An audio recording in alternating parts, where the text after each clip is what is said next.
So good evening students. Today we will see the current affairs analysis dated 29 July 2020. So first news, Global Tiger Day. நேற்றுக்கு Global Tiger Day celebrate பண்ணும்போது Ministry of Environment and Forest Climate Change they released a report, Status of Tiger Co-Predators and Prey in India 2018 ஓட report. அந்த report வந்து எப்படி எடுக்கப்பட்டுச்சு அப்படின்னா முன்னாடி எடுக்கப்பட்ட survey அடிப்படையில் 2006 அப்புறம் 2010 அப்புறம் 2014 அப்புறம் ரீசெண்டாக எடுக்கப்பட்ட சர்வே அடிப்படையில் அது ரிலீஸ் பண்ணப்பட்டிருக்கு. உங்களுக்கு தெரியும், ரீசெண்டாக கூட நான் சொன்னேன் டைகரோட பாப்புலேஷன் இன்க்ரீஸ் ஆகிருக்கு ரொம்ப. அதுக்கான ரீசன் என்ன அப்படின்னா we are taking lot of measures to protect the tiger, project tiger அடிப்படையில்.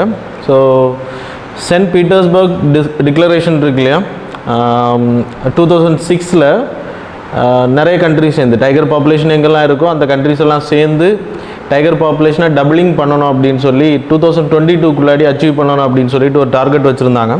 அந்த டார்கெட் இப்போது நம்ம 2022க்குள்ளாடியே 20லே நம்ம ரீச் பண்ணிட்டோம். ஸோ 2967 டைகர்ஸ் வந்து இப்போ இருக்குது.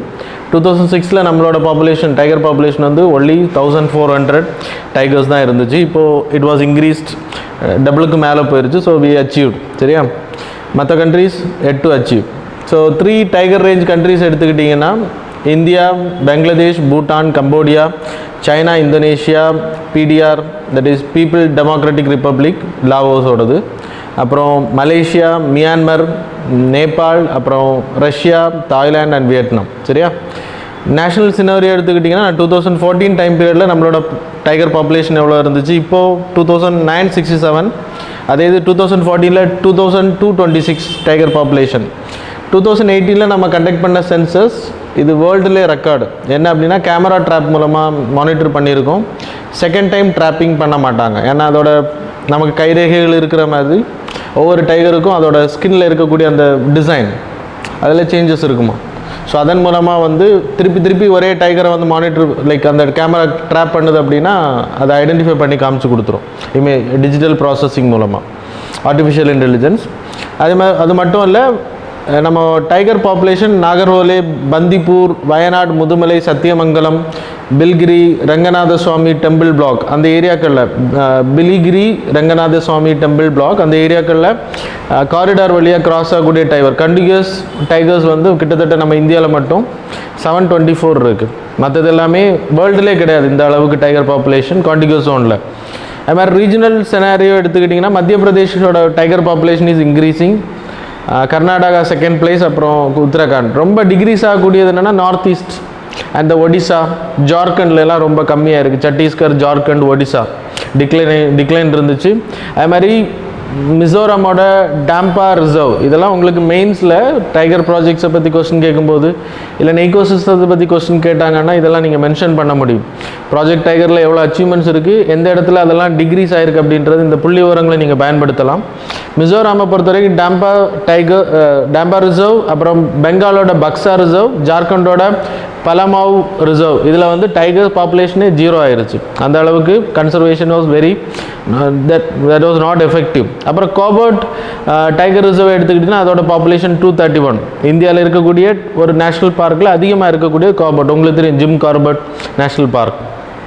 So tiger reserve 2. அப்புறம் இந்தியாவோட ப்ராஜெக்ட் டைகர் வாஸ் லான்ச்டு இன் 1973. அதுவும் லான்ச் பண்ணது கார்பெட் டைகர் ரிசர்வில் தான் லான்ச் பண்ணாங்க முதல்ல. இப்போது 9 டைகர் ரிசர்வ்ஸில் இது இம்ப்ளிமெண்டேஷனில் இருக்குது. அந்த டைமில் 9ல் இம்ப்ளிமெண்ட் பண்ணாங்க, இப்போ 13 பக்கத்தில் இருக்குதுன்னு நினைக்கிறேன் டைகர் ரிசர்வ்ஸ்.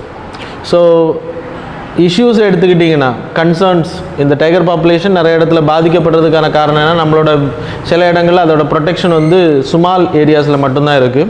ஹேபிடேட் லாஸ் ஆகிறது, காரிடார்ஸ் வந்து ப்ராப்பராக மெயின்டைன் பண்ணுறதில்ல.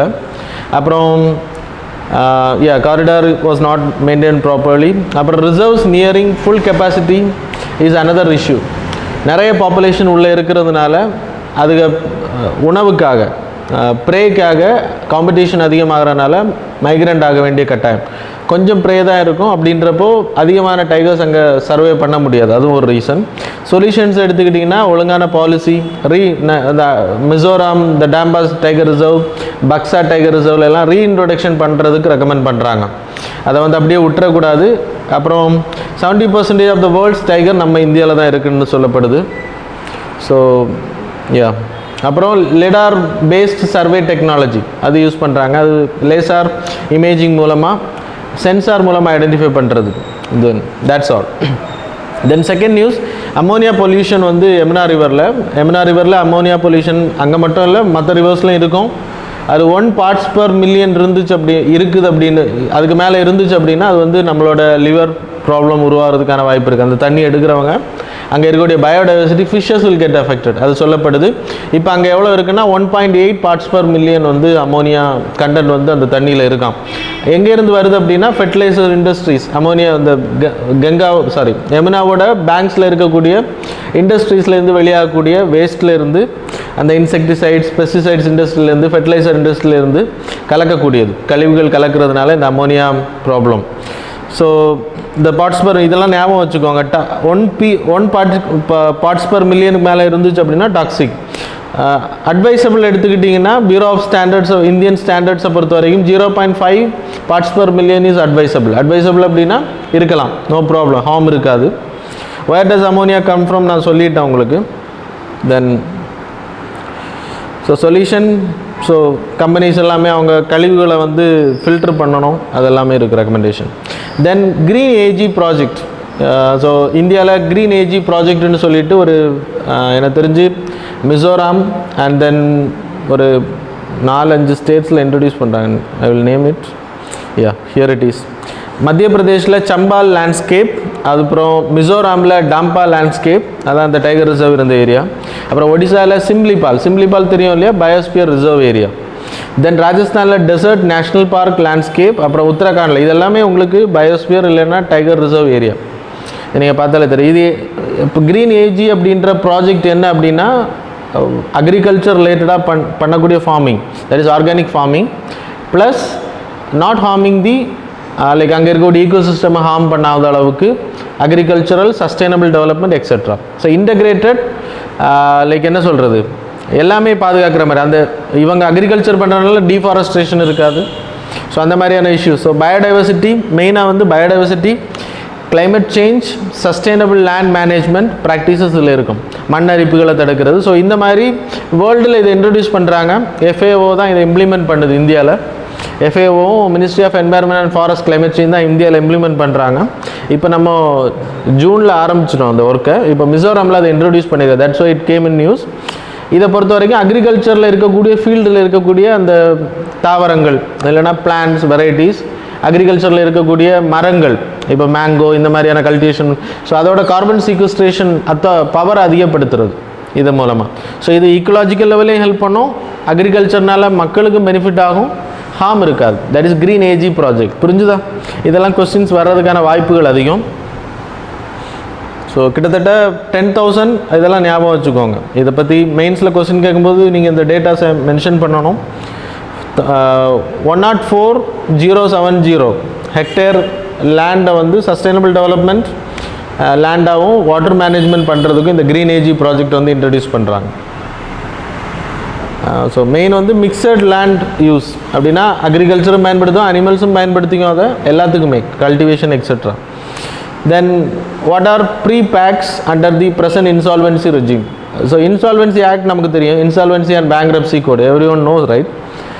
ஒரு கம்பெனி வந்து திவால் ஆகும்போது they can go for insolvency. அந்த கம்பெனியை வந்து ஸ்ட்ரெஸ்ஸில் இருந்து வெளியில் கொண்டு வர்றதுக்கு ஒரு ரன்னாக இருக்கக்கூடிய கம்பெனி அப்படின்னா நிறைய எம்ப்ளாயிஸ் இருப்பாங்க. அந்த கம்பெனிஸில் அதை ஏலத்துக்கு விட்டாச்சு, லோன் எடுத்திருப்பாங்க, லோன் கட்ட முடியலைன்னா இன்சால்வென்சி. அப்போ திவால் ஆகக்கூடிய டைமில் அந்த கம்பெனி இழுத்து மூடப்பட்டுச்சோம்னா லாட் ஆஃப் எம்ப்ளாய்மெண்ட் லாஸ் இருக்கும். ஸோ அந்த கம்பெனி தொடர்ந்து ரன் ஆகிறதுக்கு அந்த கம்பெனியோட கிரெடிட்டர் அப்படின்னா அந்த லோன் கொடுத்தவங்க எல்லாம் ஒன்று சேர்ந்து என்ன பண்ணுவாங்கன்னா அந்த கம்பெனியை வந்து டேக் ஓவரில் பிட்டிங் பண்ணுவாங்க. இன்னொருத்தர் வந்து அதை டேக் ஓவர் பண்ணி அந்த கம்பெனியை ரன் பண்ணுவாங்க. இப்போது லைக் நிசான் கம்பெனியை டேக் ஓவர் பண்ணுற லைக் மகேந்திரா கம்பெனி சத்தியம் கம்பெனியை டேக் ஓவர் பண்ணுற மாதிரி அது இஷ்யூஸ்னால டேக் ஓவர் பண்ணாங்க. அப்புறம் ஃபோர்டை இப்போ மகேந்திரா டேக் ஓவர் பண்ணியிருக்காங்க, சென்னை ஃபோர்ட். ஸோ இந்தியாவில் மொத்தமாக ஃபோர்டு வந்து ஸ்டாப் பண்ணிட்டாங்க அவங்களோட. ஸோ இதே மாதிரியான அப்போ அந்த ஃபோர்டில் இருக்கக்கூடிய employees will not get affected. So take over பண்ணும்போது ஸோ இது லோன் பாதிப்புனால டேக் ஓவர் கிடையாது, அவங்க கம்பெனி வந்து மாற்றிக்கிட்டாங்க ஓனர்ஷிப்பை. ஆனால் இது என்ன அப்படின்னா ஓனர்ஷிப் வில் சேஞ்ச். எப்படி சேஞ்ச் ஆகும் அப்படின்னா திவால் ஆகிறதுனால அப்போ creditors will like bidding announce பண்ணால் யாராவது அவங்க வாங்கின லோனை கட்டுறது ரெடியாக இருக்காங்க, அதில் ஒரு பார்ட் இல்லைன்னா ஹேர் கட் எல்லாம் பண்ணதுக்கப்புறம் அது எவ்வளோ லைக் பே பண்ண ரெடியாக இருக்காங்களோ தே வில் செல். அதுக்கு வந்து ஒரு 330 days வந்து ப்ராசஸ் நடக்கும்.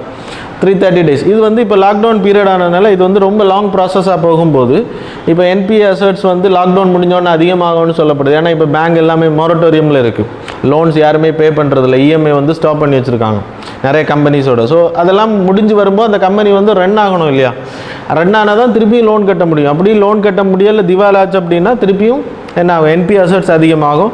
ஆர்பிஐயோட கணிப்புப்படி முன்னாடி இருந்ததோட என்பி அசட்ஸ் ரொம்ப அதிகமாகிறதுக்கான வாய்ப்பு இருக்குது அப்படின்றது தான் இப்போ ஃபினான்ஷியல் ஸ்டெபிலிட்டி ரிப்போர்ட் சொல்லிச்சு. ஸோ இப்படி அதிகமாகிற பட்சத்தில் இந்த கம்பெனிஸ் எல்லாம் 330 days வந்து ப்ராசஸிங்லேயே போச்சு அப்படின்னா இட்ஸ் அ டிலே. அதுக்கு வந்து ஒரு ப்ராசஸ், இது யூகே போன்ற கண்ட்ரீஸ்லாம் இது நடைமுறையில் இருக்குது. ப்ரீ பேக் அப்படின்னு பேர். ப்ரீ பேக் அப்படின்றது ஸ்ட்ரெஸ்ஸில் இருக்கக்கூடிய கம்பெனிஸை வந்து என்ன பண்ணுவாங்க அப்படின்னா ரொம்ப ப்ராசஸிங் கொண்டு போகாமல் 330 days கொண்டு போகாமல் யாராச்சும் ரெடியாக இருக்காங்கன்னா பிட்டிங் அனௌன்ஸ் பண்ணுவாங்க முதல்ல.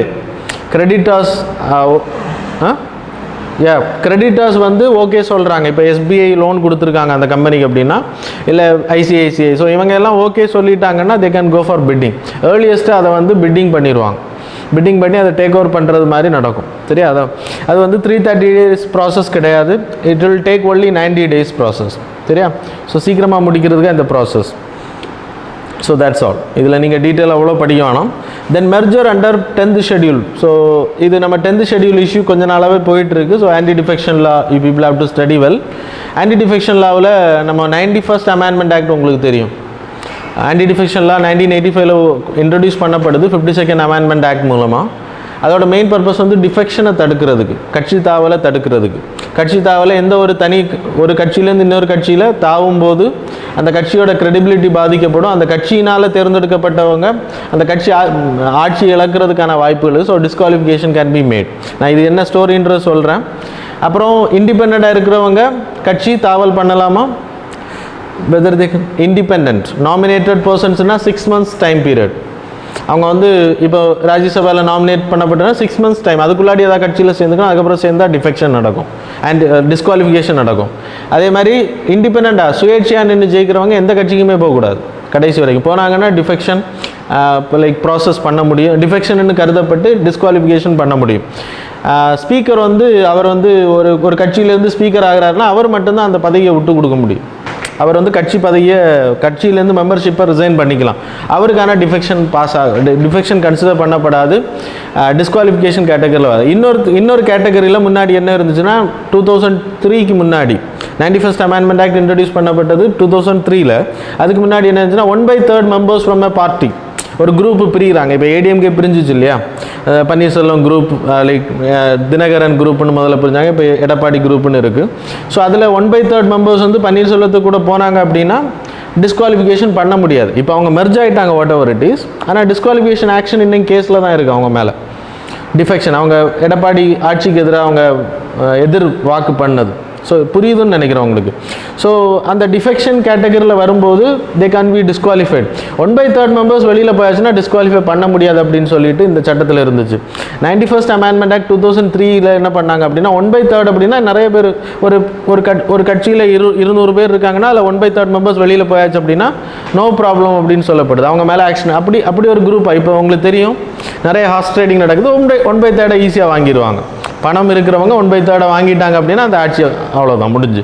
ஸோ அது இருக்கக்கூடாதுன்றது 91st Amendment Actல என்ன பண்ணாங்க, 2/3 members வந்து வெளியில் வரணும். அது எப்படி வெளியில் வரணும்னா அந்த கட்சி வந்து இன்னொரு கட்சி கூட மெர்ஜ் ஆக போகுது. இப்போ ஏடிஎம்கே வந்து அமமுக கூட மெர்ஜ் ஆக, நான் சிம்பிளாக சொல்கிறேன், தினகரன் கூட மெர்ஜ் ஆக போகுது. தினகரனோட ஐடியாலஜி வேறு, ஏடிஎம்கேயோட ஐடியாலஜி வேறு. அவங்க ஒன்றுக்குள்ளே இருந்தாலும் ஐடியாலஜி டிஃப்ரெண்ட்னு வச்சுக்கோங்களேன். அப்போது ஏடிஎம்கே அமமுகவும் சேர்றத அங்கே இருக்கக்கூடிய ஒரு 2/3 members விரும்பலை. 2/3 members விரும்பலைனாலே அது மெர்ஜிங் நடக்காது. அது என்ன சொல்ல அப்படின்னா 2/3 members அப்படி அதுலேருந்து வெளியில் வந்தாங்க அப்படின்னா டிஸ்குவாலிஃபிகேஷன் நடக்காது. அவங்க மேலே ஆக்ஷன் எடுக்க முடியாது. புரியுதா? கொரோனா வந்து ஆக்ஷன்ஸ் மூவ் பண்ண முடியாது ஸ்பீக்கர்கிட்ட. இதில் பகுஜன் சமாஜ்வாதி பார்ட்டி வந்து ராஜஸ்தானில் ஐஎன்சி லைக் லெஜிஸ்லேட்டிவ் 6 members தான் இருக்காங்க. பிஎஸ்பி கட்சினா மாயாவதியோட கட்சி, 6 பேர் தான் அங்கே இருக்காங்க. அவங்க என்ன பண்ணிட்டாங்கன்னா முன்னாடி 2018 நினைக்கிறேன் காங்கிரஸ் கூட சேர்ந்து அவங்க ஆட்சி லைக் ஒப்பந்தத்தில் தான் இருக்காங்க. ஆனால் திடீர்னு என்ன ஆச்சு அப்படின்னா பிரேக் ஆயிடுச்சு. ஸோ அவங்க என்ன பண்ணிட்டாங்கன்னா அப்படியே காங்கிரஸுக்கு போயிட்டாங்க. அங்கே 1/3 ஃபுல்லாகவே போயிடுச்சு அங்கே இருந்து. அப்போ பகுஜன் சமாஜ்வாதி பார்ட்டி என்ன லீடர் என்ன பண்ணியிருக்காங்க அப்படின்னா இப்போ சுப்ரீம் கோர்ட்டில் கேசஸ், அவங்க சுப்ரீம் கோர்ட்டில் இல்லை ராஜஸ்தான் ஸ்பீக்கருக்கு கொரோடா வந்து விப் நோட்டீஸ் அனுப்பியிருக்காங்க. நோட்டீஸில் ரிக்வஸ்ட் பண்ணியிருக்காங்க இவங்களை வந்து டிஃபெக்ஷன் கேட்டகரியில் டிஸ்குவாலிஃபை பண்ணுங்க அப்படின்னு. அப்போ அது ஆக்ஷன் எடுக்க முடியுமான்னு கேட்டாச்சு அப்படின்னா ப்ராசஸ் இஸ் வெரி லெஸ் அப்படின்றதான் இந்த ஆர்டிக்கிளோட எக்ஸ்ப்ளனேஷன். ஏற்கனவே ராஜஸ்தானோட இன்னொரு கேஸையும் நான் உங்களுக்கு நேற்றுக்கு அதுக்கு முன்னாடியெல்லாம் சொன்னேன். இது இன்றைக்கி வந்த நியூஸ், சரியா? ஸோ அதுக்கு எக்ஸாம்பிள் நிறைய கேசஸ் போட்டிருக்கேன், யூ கேன் ரீட். நான் சொன்ன ஸ்டோரி தான். இந்த 91st அமெண்ட்மெண்ட் ஆக்டை படிச்சுக்கோங்க. 2003 பேராகிராஃப் 3ல் 1/3 ஸ்பிளிட்டு முன்னாடி இருந்துச்சு, அது இப்போ கிடையாது. 2/3 இருந்தாலே கான்ஸ்டியூஷனல் எக்ஸ்பர்ட்ஸ் என்ன சொல்கிறாங்கன்னா 2/3 மெம்பர்ஸ் நினைச்சாலே இன்னொரு கட்சி கூட அந்த கட்சி சேர முடியாதான். அப்படின்றப்போ மெர்ஜிங் ப்ராசஸே நடக்காது. அப்படி வெளியில் வராங்கனாலும் நோ ப்ராப்ளம் அப்படின்றது புரியுதா? ஸோ இதெல்லாம் எக்ஸ்பர்ட்ஸ் சொல்லக்கூடிய கருத்துக்கள். தட் இஸ் லைக் அவ்வளோ இம்பார்ட்டன்ட் இல்லை, ஜஸ்ட் ஆன்டி டிஃபெக்ஷன் லாவை தெளிவாக படிச்சுக்கோங்க. கொஸ்டின்ஸ் வர்றதுக்கான வாய்ப்புகள் அதிகம் யூபிஎஸ்சி பொறுத்த வரைக்கும். Then world hepatitis day. So hepatitis டேன்றது hepatitis A, B, C, D நிறைய ஹெப்பாட்டிட்டிஸ் கேட்டகரி. ஹெப்பாட்டிட்டிஸ் B வந்து பியும் சியும் எல்லாமே லிவரை அஃபெக்ட் பண்ணக்கூடியது. லிவரை வந்து இன்ஃப்ளமேட்டரி வீங்க வைக்கும், அப்புறம் அரிக்க ஆரம்பிக்கும், அது அப்படியே போயிடும். ஸோ அது ஹெப்பாட்டிட்டிஸ் B கேட்டகரி. அது ஜாண்டீஸ்னால் அதிகமாக வரும். ஒரு விதமான ஜாண்டீஸில் பல விதம் இருக்குது. ஹெப்பாட்டிட்டிஸ் B ஜாண்டீஸ் வந்து ரொம்ப டேஞ்சரஸ் அப்படின்னா டெத்து கூட எடுத்துகிட்டு போகும்.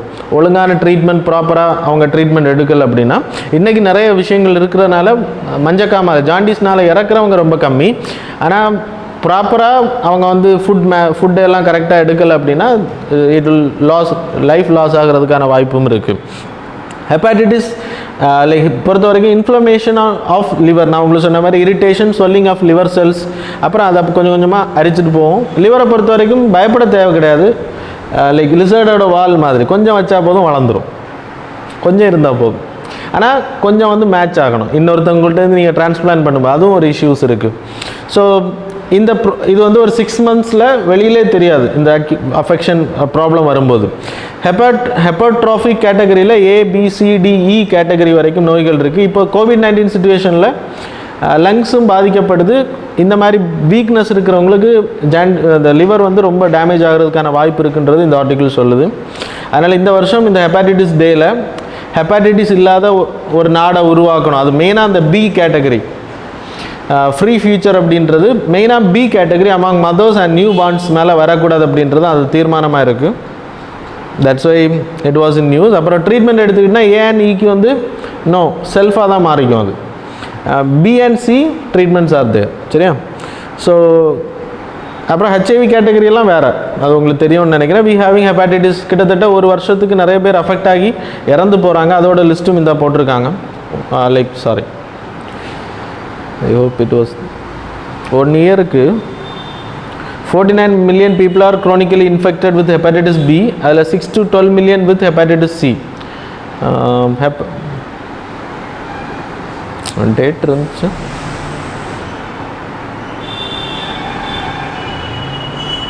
ஓகே, அது ப்ராப்பராக நான் போடலைன்னு நினைக்கிறேன். ஓகே, எனிவே ஹெப்பாட்டிட்டிஸ் பினால் ஹெப்பாட்டிட்டிஸ் நோயினால் நம்ம கிட்டத்தட்ட like thousands of people are dying every year. அதுவும் நீங்கள் ஞாபகம் வச்சுக்கோங்க. அந்த டேட்டா நான் போடலை, sorry for that. So hepatitis B 7th நியூஸை பொறுத்த வரைக்கும் new supreme court building of Mauritius, அது வந்து நம்ம பிரைம் மினிஸ்டரோட தலைமையில் அது ஓப்பன் பண்ணப்பட்டிருக்கு 30th July. So sorry, they are going to open. நம்ம ஃபண்டு மூலமாக கன்ஸ்ட்ரக்ட் பண்ணப்பட்டிருக்கு. லைக் மொரீஷியஸுக்கும் நமக்கு இருக்கக்கூடிய ரிலேஷன்ஷிப் இஸ் வெரி குட். அதில் நம்மளோட ஸ்பெஷல் பேக்கேஜ் அடிப்படையில் தான் இது கன்ஸ்ட்ரக்ட் பண்ணப்பட்டிருக்கு. 2016 அதுக்கு நம்ம ஃபண்ட் ஒதுக்கியிருக்கோம். That's why it was in news. அப்புறம் மொரீஷியஸுக்கு நமக்கு இருக்கக்கூடிய relationship, culture relationship, military relationship, and then கிட்டத்தட்ட 1730லேருந்து we having diplomatic relations. And then 1948லேருந்து லைக் மொரீஷியஸ் வந்து இண்டிபெண்டன்ட் ஸ்டேட்டாக ஆக்ட் ஆகிட்டு இருக்கு. அண்ட் தென் லைக் இந்தியாவோட diaspora huge people are working there, அதுவும் நமக்கு தெரியும். ஜியோ ஸ்ட்ராட்டஜிக் இம்பார்ட்டன்ஸ் எடுத்திங்கன்னா இந்தியன் ஓஷனில் நம்ம ரேடார் இன்ஸ்டால் பண்ணியிருக்கோம் சர்வேலன்ஸ் பர்பஸுக்கு. அதில் Mauritius is also on the like நமக்கு ஹெல்ப் பண்ணுறாங்க. அதில் சாகர் இனிஷியேட்டிவில் 2014 நினைக்கிறேன் வி இன்ஸ்டால்ட் லைக் லைக் ரேடாரை வந்து நம்மளோட பிரைம் மினிஸ்டர் ஓப்பன் பண்ணி வச்சார். Plus security growth for all அப்படின்ற இனிஷியேட்டிவ் நம்ம லான்ச் பண்ணியிருக்கோம், அங்கே இருந்தால் லான்ச் பண்ணோம். ஸோ நமக்கும் அவங்களுக்கு இருக்கக்கூடிய ரிலேஷன்ஷிப் இஸ் வெரி ஹை. அந்த ஆன்டி பைரசி இந்த ஏரியாக்கள் எல்லாமே ப்ரொடெக்ட் பண்ணுறது இந்த நாடுகள் நமக்கு ஹெல்ப் பண்ணுறாங்க. ஸோ நம்மளோட சர்வேலன்ஸ், நேவல் சர்வேலன்ஸ் இந்த நாடுகள் பக்கத்துலேயும் இருக்குது. So that's why it was in new. So culture relation, economic relation, நம்மளோட ரீஜனல் ரிலேஷன்ஷிப், லைக் நமக்கும் மொரிஷியஸுக்கு இருக்கக்கூடியது ரொம்ப இம்பார்ட்டன்ட். சரியா?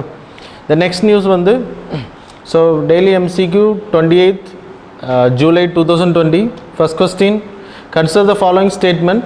Statement number 1, Article 142 subclass 2 grants Supreme Court the power to punish for contempt of itself. Then second statement, civil contempt, it is willful disobedience to any judgment, decree, directions, order, writ and other processes of a court, or willful breach of an undertaking given to the court. Options are A 1 only, B 2 only, C both, D neither.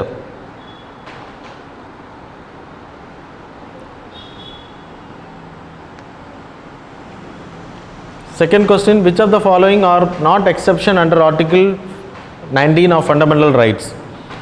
So options are A security, B integrity, C hate speech, D none of the above.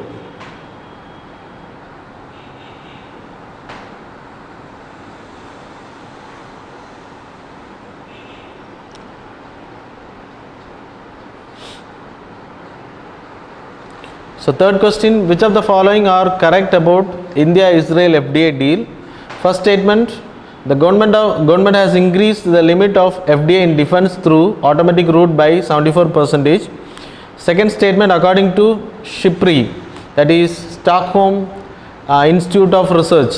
So report, அவங்களோட report அடிப்படையில் Israel is the third largest supplier of defense items to India after USA and the Russia, the first and second. So options are A 1 only, B 2 only, C both, D neither.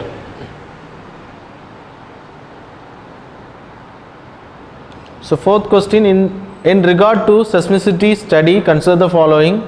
Statement number 1, teleseismic in bracket earthquakes that occur more than 1000 km from the measurement site and the local earthquake data with the help of seismometers. Second statement, Poisson ratio is a measure of Poisson effect that describes the expansion or contraction of a material in directions parallel to the direction of loading. Options are A 1 only, B 2 only, C both, D neither.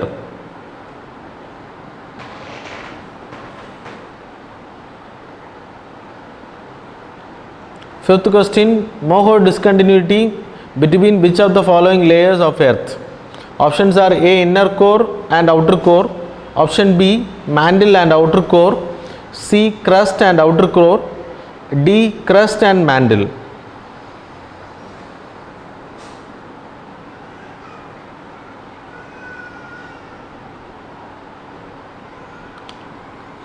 Sixth question, which of the following statements correct about Kashmiri saffron?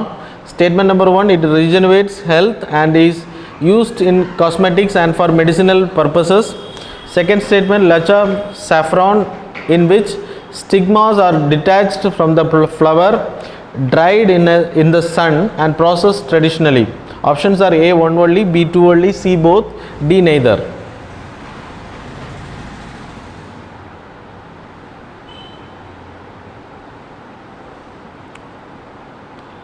Seventh question, in the context of discretionary power of the governor, which of the statements are correct?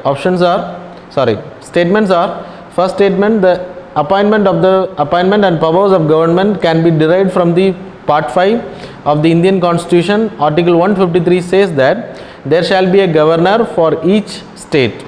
Second statement, no criminal proceedings whatsoever shall be instituted or conducted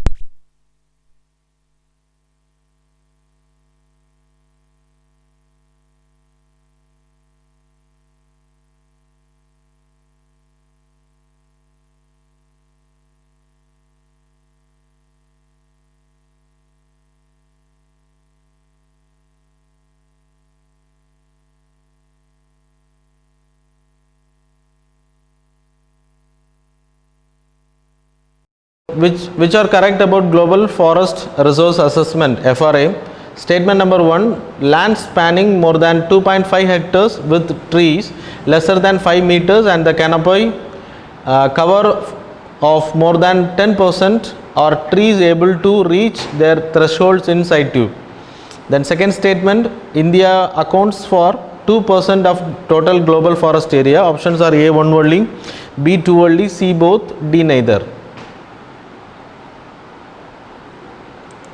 Ninth question: consider the following statement. Statement number 1: it is the highest in West Bengal at 39%, followed by Bihar and Jharkhand. Second statement: 5 out of 10 children having low birth weight and there is a neonatal mortality rate of 25 by 1000 live births for 1000 live births. Third statement: the prevalence of malnutrition among children born to adolescent mothers is 11% higher than among the others. Options are A 1 and 2 only, B 2 and 3 only, C 1 and 3 only, D all of the above.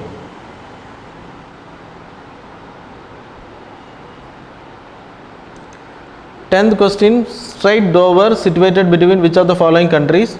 Options are A between UK and Belgium, option B between UK and Ireland, option C between UK and France, option D Ireland and France.